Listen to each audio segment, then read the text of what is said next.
montón de dudas. La gente nos está planteando también en redes sociales muchas dudas, así que los invitamos también a continuar en la comunicación con nosotros. Vamos a comunicarnos en este minuto con la presidenta del Colegio Médico, la doctora Isquia Siches. ¿Cómo estás, Isquia? Gracias por estar con nosotros. El doctor Felipe Rivera. ¿Cómo está, Felipe? Bienvenidos a nuestro programa. Hola, hola. ¿Cómo está usted? A ver, doctora, la primera quizás pregunta más general y que tiene que ver con la logística.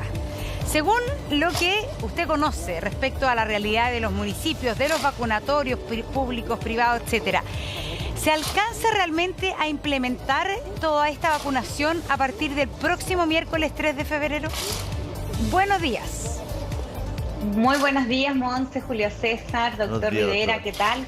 Bueno, es la gran pregunta que nos hacemos todos. Hemos estado haciendo algunos cálculos porque lo que necesitamos idear es cuántas personas por CEFAM o por lo menos por comuna se va a tener que vacunar en cada uno de estos días. A grandes rasgos tenemos alguna preocupación, es por lo mismo que le hemos pedido al gobierno idealmente clarificar y tener un espacio de apertura mayor, sobre todo con los centros de atención primaria que tienen que materializar este encuentro. Yo les puedo contar que son más de 568.000 adultos mayores sobre 80 años que vamos a tener que vacunar los primeros 4 días. Sabemos que no todas las personas van a acudir a los centros asistenciales, pero tenemos que tener una operativa un tanto funcional. Así, el académico doctor Pacheco ha estado tirando algunos números y ya sabemos que en un CEFAM tipo, por ejemplo, tenemos más de 6.000 personas sobre 80 años, de ellos en un CEFAM solo inscritos, esto es sin la población flotante ni las personas que no están inscritos en esos centros de salud, más de 2.500 en un centro del CEFAM Centro Sur de Antofagasta. Si uno lo divide eso por los 4 días en que calcula la vacunación de estos mayores de 80 años, son más de 600 personas por día. En 12 horas de funcionamiento total, 50 personas por hora. La pregunta es, ¿cómo logramos la operativa para vacunar a esas 50 personas por hora, que sabemos que no van a llegar distribuidas en el tiempo, sino más bien lo más probable todos en la mañana, para que no exista vacunación? ¿Lo podemos hacer? Lo podemos hacer. Tenemos que encontrar las operativas. Nuestro ánimo es positivo en esto, poder colaborar con el gobierno, pero también creo que hay que hacer una reflexión de que hay que escuchar a los equipos de salud, que muchas veces la verticalidad sirve, pero que sobre todo, entendiendo que Chile es un país tan diverso, que los municipios tienen realidades tan distintas, hay que abrir un espacio de diálogo con los alcaldes y los encargados de salud municipal que van a estar ahí en terreno dándole la cara a la ciudadanía que va a llegar a buscar sus vacunas. Eso, a pesar de que son tiempos acotados, creemos como Colegio Médico que hay que hacer un esfuerzo para allanar el camino para que este proceso sea exitoso. Doctora, vamos a hablar con el doctor Rivera también. Doctor, hay mucha gente que es diabética. Concreto, ¿qué pasa con las personas diabéticas? ¿Se pueden vacunar? ¿Qué pasa con los hipertensos? ¿Se pueden vacunar? Son una inmensa cantidad de chilenos. A ver, lo que pasa es que si uno revisa las indicaciones de la vacuna y quiénes son los que más sufren con este coronavirus, justamente son aquellos que tienen cardiopatía, hipertensión, obesidad, diabetes. Por lo tanto, son las personas vulnerables que hay que vacunar. Así como los sujetos que tienen cierta edad, sobre 60 años, se tienen que vacunar. Ellos son la población target para vacunar, porque en la medida que vacunemos a la gente más vulnerable, vamos a evitar hospitalizaciones y vamos a evitar mortalidad y letalidad. Por lo tanto, sí se tienen que vacunar. Ahora, un acápite, lo importante sería la logística de tal manera que no se acumularan, porque puede que la vacunación, si llega a toda la gente en la misma hora, más que vacunación sea un mecanismo de contagio, claro, ¿no es cierto? Porque alguien puede estar asintomático y contagiar un grupo importante. Sí, lo que pasa es que las estadísticas siempre son engorrosas porque, bueno... No, lo que pasa es que igual uno Julio se imagina... Lo que pasa es que el día miércoles son de 90 años y más. Claro. Pero igual uno se puede imaginar, ver que pueden haber aglomeraciones y eso hay que tratar de evitarlo, si ese es el tema. A ver, pero lo que decía doctor Rivera respecto a los hipertensos y todo eso. A ver, lo que pasa es que hay un gran grupo hemos dado cuenta, de enfermedades, hipertensión, diabetes, etcétera, que no están dentro de las 2 primeras semanas de prioridades porque no corresponden al rango etario. Esas personas van a tener que, las personas con enfermedades de base van a tener que esperar este segundo llamado para vacunarse, no van a poder vacunarse ahora. es que lo que pasa es que hay que hacer una prioridad. Si uno analiza la estadística, aunque las estadísticas siempre pueden ser manejadas de cualquier manera, ¿no es cierto?, lo que pasa es que ¿quiénes más son los que se fallecen en la unidad de tratamiento intensivo, por lo menos en la primera parte, que fue la más importante hasta ahora, ¿no es cierto?, es justamente las personas mayores de 65. En cuanto a los cuadros febriles, cuadros agudos, en general, si tienen fiebre, si están con cuadro respiratorio agudo, no es recomendable la vacunación en el sentido general. Pero si es una febrícula, una tosecita, no sé, puede ser una alergia, ese se debe vacunar igual. Siempre hay que descartar que no esté cursando un cuadro agudo respiratorio coronavirus, ya que en estos momentos casi no hay otros virus que no sean coronavirus. Por lo tanto, cuadro febril, ojalá se descarte primero el coronavirus. Doctor, fíjese que llama mucha gente, dice, a mí no me vacunan de la influenza por ser alérgico al huevo. ¿Me puedo vacunar de coronavirus? A ver, eso es más mito que realidad. Es cierto que una de las contraindicaciones de vacuna influenza es aquellas personas que son alérgicos al huevo. Pero todos los estudios, incluso la CDC, recomienda, salvo alergias graves, vacunación antiinfluenza en aquellos sujetos que son alérgicos y observándolo alrededor de 15 a 30 minutos. Lo mismo se hace con la vacuna de este tipo, es decir, se vacuna, se observa 30 minutos y si no hay una alergia grave, aquellos que utilizan epinefrina, que utilizan una inyección, que tienen shock anafiláctico, aquellos que tienen crisis afíctica con algunas crisis de alergia, en general sí se pueden vacunar. ¿Y quiénes no se pueden vacunar, doctora? Porque acá mucha gente pregunta, yo tomo anticoagulante, finalmente, claro, yo estoy un poco resfriado, tengo otras enfermedades de base, estoy resumiendo, ¿quiénes dentro del grupo de la gente de la tercera edad que se va a poder vacunar no deben vacunarse con esta vacuna en las próximas semanas? ¿A la doctora? A la doctora. Ya. Muchas gracias. Bueno, miren, en realidad lo primero es que para todas estas preguntas quiero ser muy enfática a todos quienes nos están viendo, que esta es una vacuna de virus inactivado, que no nos vamos a enfermar por vacunar. Lo segundo es que el grupo que más queremos proteger es el de los adultos mayores y es el primero que vamos a ir a vacunar porque, como decía el doctor Rivera, es el que más se muere. Del 84% de las muertes en Chile, de todas las muertes en Chile, el 84% de ellas son mayores de 60 años. O sea, es el principal factor de riesgo, más que ser diabético, hipertenso o cualquiera de las otras comorbilidades.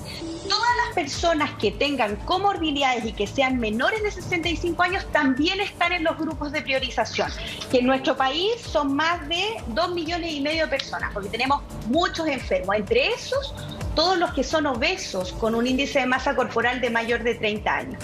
Quienes no se pueden vacunar solo en dos específicas cosas. La primera es si alguien es alérgico a alguno de los componentes de la vacuna, tal como decía el doctor Rivera. No es que a mí me da la alergia una cosa en particular, es el hidróxido de aluminio, el hidrógeno de fosfato, el dihidrógeno de sodio, el cloruro de sodio, cualquiera de los conservantes. Ninguna otra de las alergias. Esto, vacuna particularmente Sinovac, es distinta que la de Pfizer, donde hemos tenido más reacciones muy inmunogénicas, a veces con harta anafilaxis. En este caso es parecido a lo que ya hemos vivido con influenza, una vacuna que viene del mismo proveedor, con la misma tecnología, y personas que estén agudamente enfermas. Si yo tengo 40 de fiebre, no es el mejor día para vacunarme, porque además afecto la respuesta inmune. Lo más probable es que no me va a dar coronavirus, pero sí la respuesta inmune va a ser peor y los efectos adversos pueden ser mayores. En esa línea, esas personas no es que no se puedan vacunar, sino que tienen que esperar que esta enfermedad vaya avanzando y cuando ya estén más sanos, sin síntomas, sobre todo sin fiebre alta, se pueden proceder a vacunar. Las otras son todas precauciones y no están contraindicadas. No, un segundito para aclarar. Todas esas comorbilidades que están en los grupos prioritarios no están en las próximas semanas y media, a no ser que sean mayores de 71. Todavía no están en el plan. Después vamos a tener que ver en relación a las partidas completando estos primeros grupos prioritarios, que los más importantes son los adultos mayores y el equipo de salud, van a tener sin duda a continuación, según el último calendario, que es el del 27 de enero del Ministerio de Salud, en el grupo 1E vienen las personas de 18 a 59 años que tengan estas enfermedades crónicas, que en general están todas: diabetes, hipertensión, obesidad, enfermedades pulmonares, trasplantados, personas que viven con VIH. Están todas descritas en ese documento que está publicado ya, pero en general lo mismo que hacemos con la vacuna influenza. Si a alguien le decía, usted tiene que vacunarse por influenza porque tiene un EPOC, un asma, es obeso, mórbido, en este caso también le corresponde el proceso de vacunación, pero cuando ese calendario se dé a conocer públicamente. Como son personas mayores las que se van a vacunar las 2 primeras semanas, Iska, muchos preguntan si pueden acompañar a estas personas. 85, 86, 88 años, 90 años, 84 años, o sea, gente que a lo mejor tiene una movilidad un poco más reducida, tiene problemas. Entonces, muchos auditores, televidentes están preguntando, ¿se puede acompañar a mi papá, a mi abuelito, a mi tío? Es parte de la operatividad que tenemos que ver para que idealmente este proceso sea en espacios abiertos, para que no tengamos aglomeraciones. Ojalá sea un acompañante por adulto mayor, no llevar a los niños, pero sin duda también saber que a esa persona que no está en el grupo de riesgo no le va a corresponder vacuna.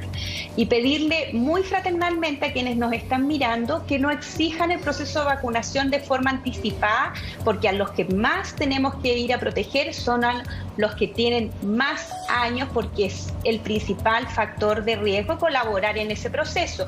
También, obviamente, los CEFAM, que es parte de la discusión que esperamos prontamente podamos clarificar con los distintos municipios, tienen mucha población postrada y ellos los conocen, los van a visitar a domicilio.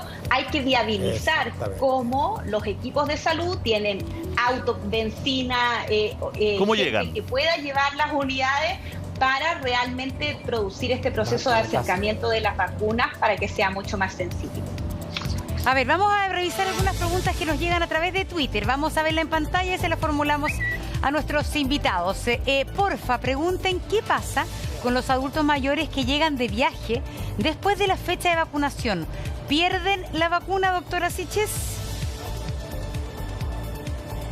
Después del proceso de vacunación va a existir algún grado de flexibilidad. La idea es que, como yo les dije en los cálculos iniciales, si todas las personas quieren ir otro día, esto no es como las votaciones, donde cada uno tiene inscrito una urna. Esto es un poco flexible, la gente está en otras comunas, en otras regiones. Entonces, idealmente, si uno puede hacerse el tiempo, acudir el día que le corresponde por rango etario, porque nos va a permitir distribuir más homogéneamente.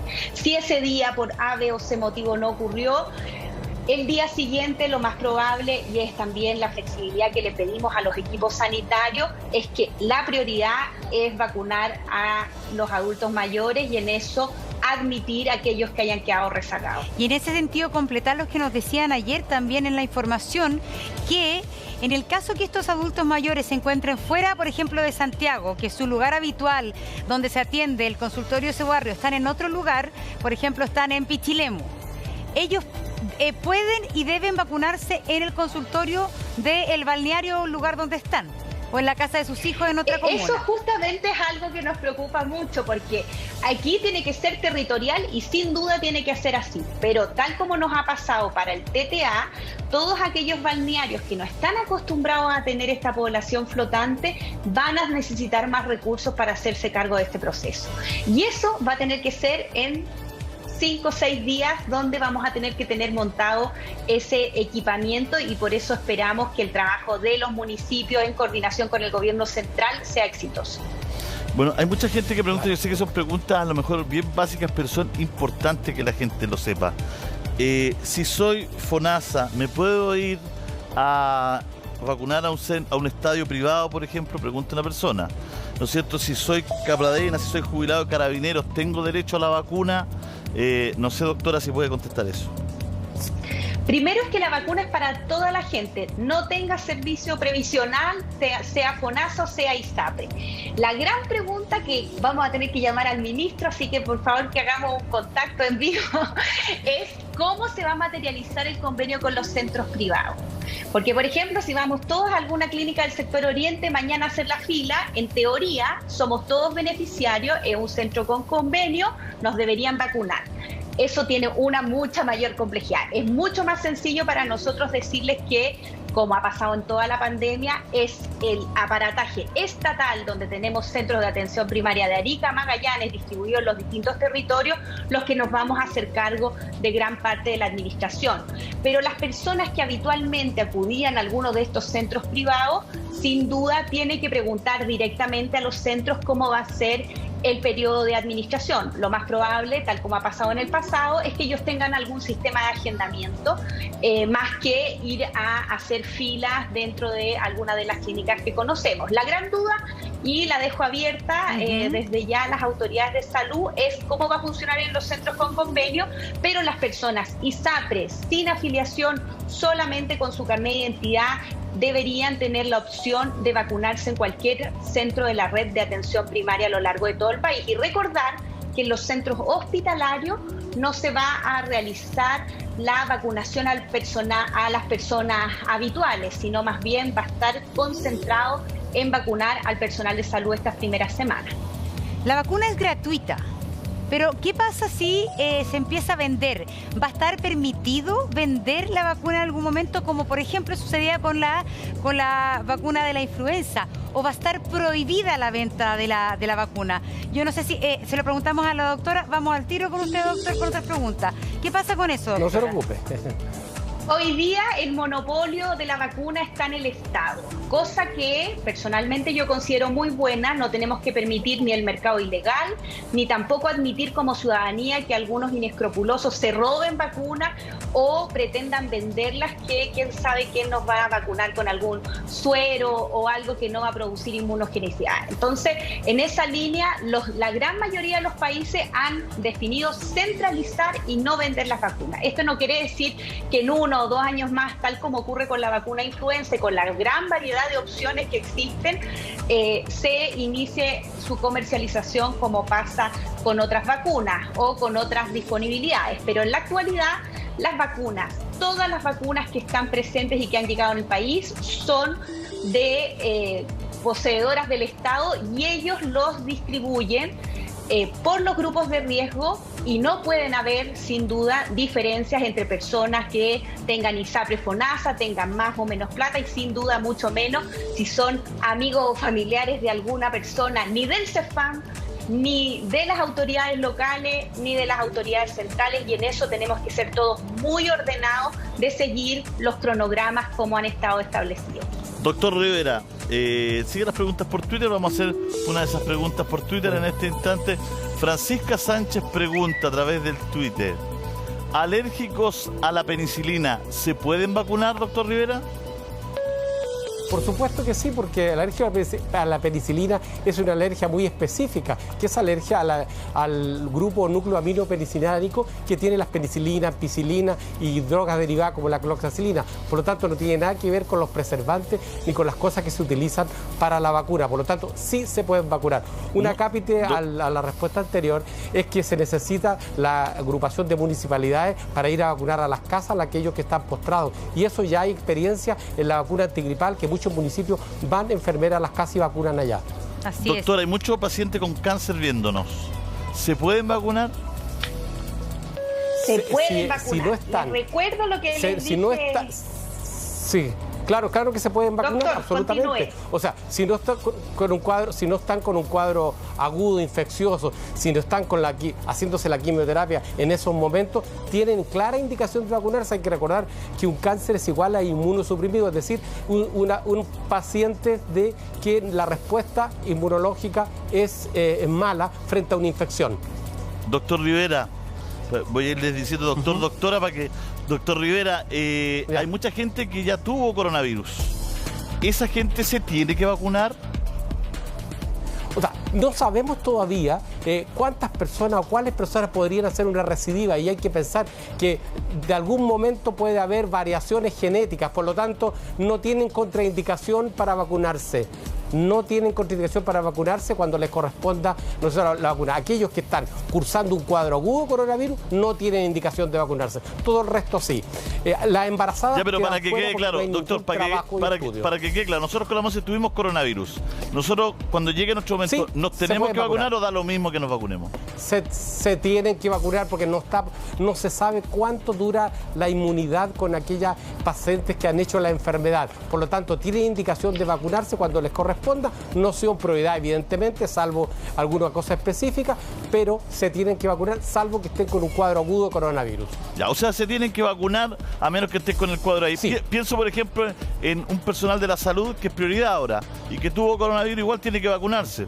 O una persona que esté en las Fuerzas Armadas, que esté también en prioridad, también tiene que vacunarse, aunque haya tenido ya coronavirus, Monse. Así es, doctora Siches, y esto es muy para usted también.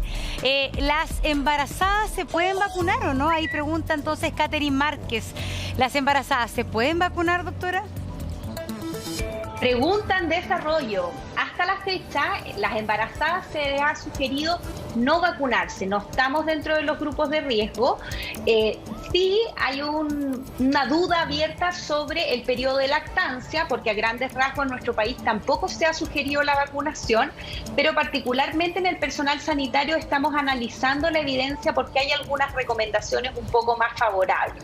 Pero hasta la fecha, en nuestro país, ni embarazadas ni en periodo de lactancia están incorporadas a los grupos. Esperamos prontamente tener más datos para poder incorporarlas porque sospechamos que es un grupo que también se va a beneficiar, sobre todo las embarazadas que estamos en el tercer trimestre y que tenemos riesgo de parto prematuro si es que nos contagiamos de COVID-19.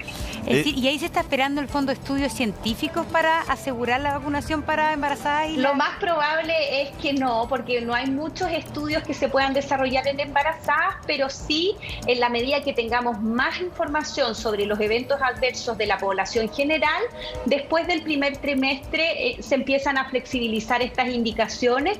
Y también ha pasado en otros países es que las embarazadas han exigido vacunarse y se ha iniciado ese proceso de vacunación a voluntad de ellas, y eso ha dado datos más que estudios propiamente tal. Así que estamos esperando, pero hasta que eso no ocurra en nuestro país, todas las embarazadas tenemos que mantener todas las precauciones, sobre todo en el tercer trimestre, para no tener estos partos prematuros ni esas malas evoluciones. Doctora, mira, esta pregunta es súper buena porque tiene que mezclar lo médico con lo administrativo. Dice, soy hipertensa, pero no estoy inscrita en ningún CEFAM o consultorio. Llegado mi momento de vacunación, ¿cómo compruebo que soy paciente de riesgo? ¿Tengo que llevar algunos de mis exámenes ese día? Lo que habitualmente hacemos es que con un certificado de la enfermedad de base se vacuna. La población que está inscrita, es decir, todos los diabéticos, hipertensos, enfermos crónicos de los CEFAM ya están en la nómina, y eso es muy sencillo. La otra forma que podemos hacer es que son sujetos que ya se vacunaron, por ejemplo, con la influenza, donde nosotros lo tenemos en el Registro Nacional de Inmunizaciones como un sujeto que estaba vacunado por una enfermedad crónica. Desde ya, las personas que quieran adelantar sus procesos, una buena forma es ponerse en contacto con sus médicos y médicas de cabecera, pedirle el certificado de su enfermedad de base para que cuando inicie el proceso de vacunación en su edad correspondiente pueda acercarse a cualquier centro en torno a su domicilio con esta notificación, y creo que con eso se va a resolver de forma más sencilla. Seguimos con preguntas de Twitter. Damos con la siguiente en pantalla. A ver, aquí pregunta Sergio, si una persona se pone la primera dosis y por alguna razón no puede asistir a la segunda por estar enfermo, detenido, etcétera, ¿ya no sirve vacunarse o tiene que partir de nuevo, doctor? A ver, lo que pasa es que todos los trabajos están hechos con cierto espacio entre la primera y segunda dosis. Eso no significa que probablemente si se atrasa la dosis no vaya a tener inmunidad. De hecho, algunos países están incluso pensando, y ya lo están haciendo, vacunar con una sola dosis para abarcar más gente. Probablemente el futuro nos va a demostrar que a lo mejor una dosis es mucho mejor que ninguna y 2 dosis es el ideal. Por lo tanto, si aquella persona se atrasó en la segunda dosis, lo más probable es que vaya a tener después que colocársela igual, aunque hayan pasado un tiempo más largo. De hecho, hay algunos países incluso que han retrasado la segunda dosis, cosa que el laboratorio no lo ha recomendado porque los estudios no avalan eso, pero eso no significa que no ocurra. Aquí estamos trabajando con evidencia de trabajo científico, pero no todavía estudio de la población general. Por lo tanto, si se atrasa, ojalá se la coloque lo más pronto posible. Y yo creo que van a ocurrir muchas veces eso y vamos a tener que suplir esas necesidades de alguna manera. Hay que vacunarlo igual. Si se usa anticoagulante, ¿se puede? Si soy alérgico a la dipirona, ¿se puede? 2 preguntas que entran a nuestro WhatsApp. A ver, el uso de anticoagulante hace que la incidencia de hemorragia frente a las punciones sea mucho mayor, pero hay que pensar que con la aguja que se utiliza, que en este tipo de vacuna es una aguja muy finita, muy chica en el hombro, con una compresión importante, si no tiene una anticoagulación muy intensa, se puede vacunar. Hay que tener cuidado, tiene que manifestar eso. Así que yo creo que se puede vacunar. ¿Y no será mejor que deje de tomar el anticoagulante 1 o 2 días antes de la vacunación? Es porque eso va a depender de la patología y enfermedades que se suspende el anticoagulante, puede tener repercusión importante. No, llegar y parar fibrilación auricular, arritmia, sí se puede. Ya, pero sí, solamente pregunté porque a veces pasa eso. ¿Por qué se ríe, doctora? Porque me hice la doctora yo, me automediqué. Llegó y paró el tratamiento. No mediqué. No, sino que, ¿por qué la gente toma anticoagulantes? Porque si coagula, a veces se puede hasta morir. Hace un coágulo en el corazón, claro, en el pulmón, en el cerebro, claro, y por eso le indicamos un medicamento que efectivamente tiene algunos riesgos, pero que es súper importante, que en general no se suspende nunca, y cuando se suspende, lo suspendemos haciendo un traslate a medicamentos subcutáneos o endovenosos, que es una heparina, porque justamente son personas que pueden tener un efecto embólico que les puede producir la muerte. Entonces ahí hay que ser sumamente cauteloso. Es mejor quedarse con un buen hematoma en el brazo, vacunado, a suspender, doctor, y terminar con un evento que puede producir la muerte. Doctor, esta pregunta me parece novedosa y buena.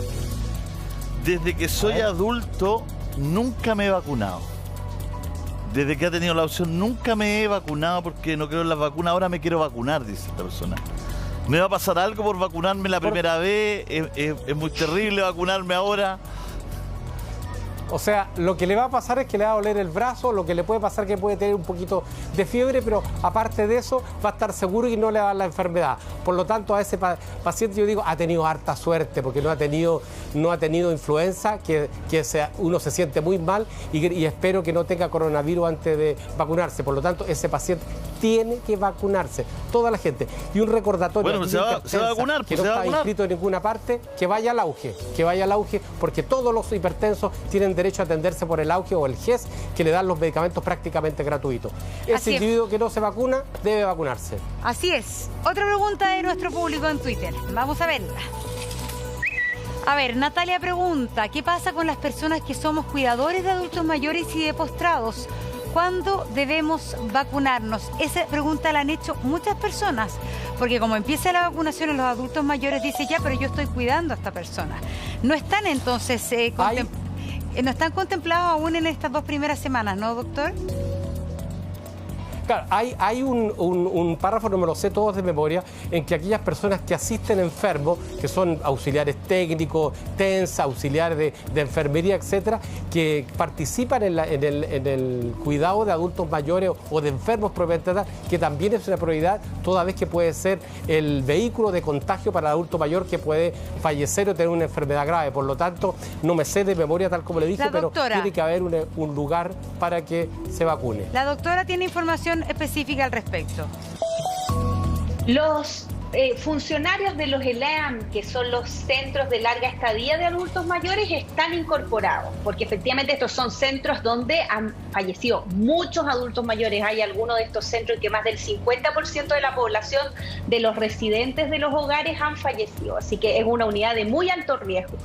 Pero los cuidadores que no son personal de salud y que asumen estas labores, lamentablemente no están dentro de los grupos priorizados. La idea es que esas personas mantengan las medidas para no contagiar, pero lo bueno es que lo que sí hay que tomar todas las precauciones es en vacunar a esos adultos mayores. Cuando no podemos vacunar a adultos mayores, por ejemplo, en las embarazadas, cuando no se pueden vacunar, hacemos estas vacunaciones que se llaman capullo, que vacunamos al entorno, porque esas personas no pueden vacunarse. En este caso, los adultos mayores tienen una indicación perentoria de vacunación, así que todos aquellos cuidadores lo primero que tienen que hacer es llevar a sus adultos mayores de cuidado a los centros para que sean inoculados o solicitar que esto sea en su domicilio. Doctora, le agradecemos. Y doctor Cortito, porque esta es la pregunta que me han hecho, pero Cortito, en un segundo, ¿qué pasa con la vacuna de la influenza? Si se pegan, si están cercanas, ¿se pueden juntas, no se pueden? Hay que esperar. Cortito, por favor, porque me están retando ya. En general no hay contraindicación de colocar las dos vacunas, pero lo más probable es que haya un calendario distinto, pero no hay ninguna contraindicación de colocar ambas vacunas, en general, salvo que se coloque en un calendario distinto. Muchas gracias a los dos, se pasaron de gran utilidad. Son las 10:51 minutos, nos aclararon todas las dudas de la presidenta del Colegio Médico, nuestro doctor Rivera, y ahora